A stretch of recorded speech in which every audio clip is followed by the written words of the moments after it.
Benjamin Engel, a professor of political science at Dankook University. Welcome to the program, Professor. Political scandal, political problems in South Korea are not new, but have you ever seen anything like this? No, we definitely haven't seen anything like this.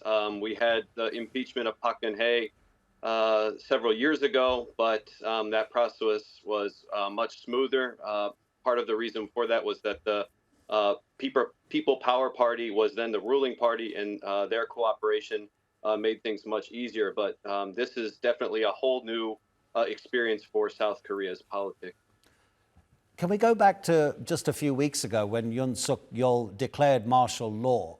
What was it that prompted him to do that? There are some lines, some theories that he even asked the military to try to provoke North Korea because he was talking about the threat coming from Pyongyang when he made that declaration of martial law.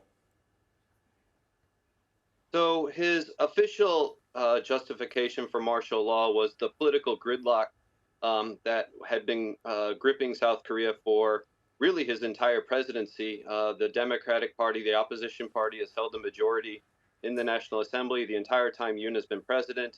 There has been increasing pressure on him politically for investigating his wife, investigating other scandals that erupted under his watch. And right before martial law was declared, the opposition party decided to severely cut the government budget. So that was the official justification.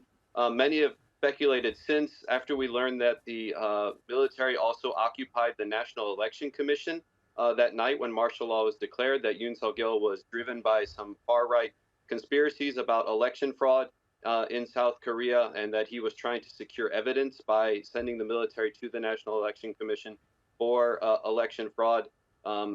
The stories about trying to provoke a North Korean attack would have helped him to further justify martial law, right? Martial law is something that's usually used in wartime.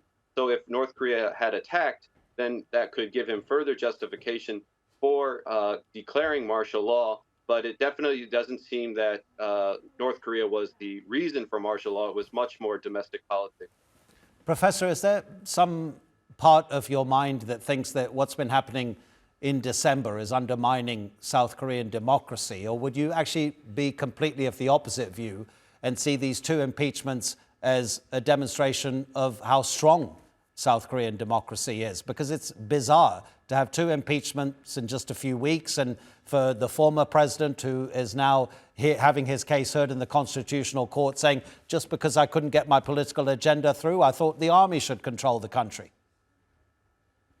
Yeah, it's a great question, and I think the answer is both at the same time. Obviously, the people power that we saw in the streets reconfirmed for us the South Korean people's desire for democracy, and their push to see Yoon Suk-yeol impeached was definitely a key in that whole dramatic series of events that unfolded between December 3rd and December 14th when he was impeached.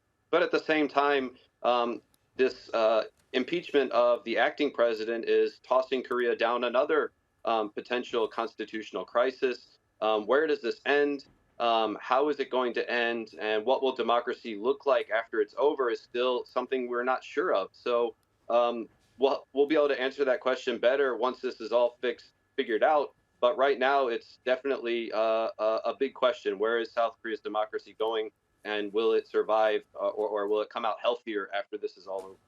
Benjamin Engel, thank you so much for the analysis.